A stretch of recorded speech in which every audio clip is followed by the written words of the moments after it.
Alors bienvenue ici à Moutier pour cette deuxième capsule dans le cadre des 10 ans du Tornos Research Center. Dans la première capsule, on avait présenté un petit peu l'historique de cette collaboration entre Tornos et la Haute École Arc Ingénierie et les différents modes de collaboration du travail d'étudiants jusqu'au projet InnoSuisse. De cette deuxième capsule, en fait, on va parler d'un projet concret, c'est un mode indirect entre Tornos et la Haute École Arc qui s'appelle TISIS dans le domaine de l'informatique. Alors TISIS est né en 2012, fin 2012, début 2013, dans un cadre d'un mandat du Tornos Research Center. L'idée, c'était d'amener avec l'avènement de cette nouvelle machine un nouveau moyen d'interagir au niveau programmation et communication de la machine.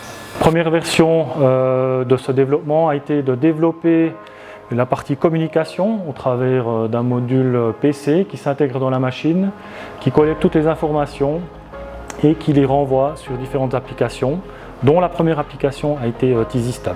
L'idée de Tornos, c'était de pouvoir monitorer ces machines, c'est-à-dire suivre la production d'une de leurs machines, par exemple la Suisse Nord, à partir d'un smartphone ou bien d'une tablette. Ici on voit une page avec une machine qui est représentée. On peut également accéder avec une autre fonction à l'ensemble des machines. Et puis pour cette machine, on voit l'état actuel de la production.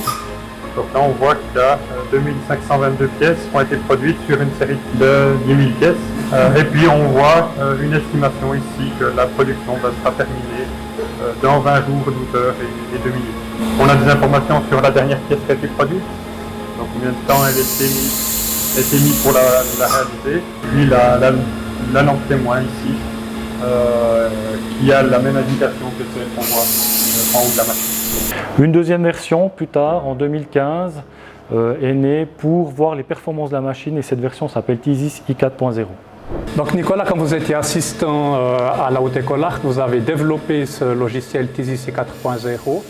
À qui est destiné ce logiciel en fait? Alors ça, c'est un logiciel qui est destiné à un chef d'atelier. Ça va lui permettre de voir comment les machines ont produit. Et si les machines n'ont pas assez produit, il aura les explications du pourquoi le taux de production est faible. Donc ici, par exemple, on a l'historique de la journée de la machine hier.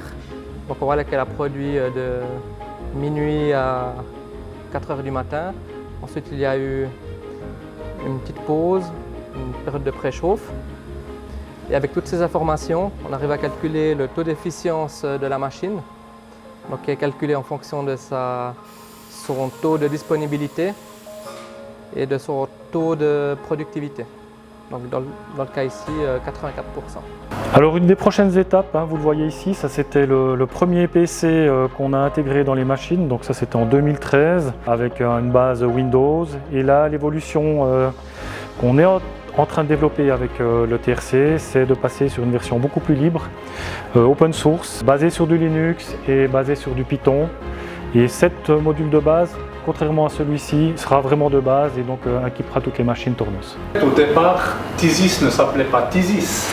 Effectivement, TISIS ne s'appelait pas TISIS, il s'appelait ISIS. On a dû changer notre nom en 2015 suite à toutes les polémiques qu'on a eues, principalement aux États-Unis et en Allemagne, parce qu'en Allemagne et aux États-Unis, le groupe État islamique s'appelait en fait ISIS. Donc ça nous a forcé à rajouter un T devant l'ISIS pour devenir un TISIS. C'est le T de Tornos en fait. C'est le T de Tornos, effectivement. Donc voilà, on est au terme de cette deuxième capsule sur le projet TISIS.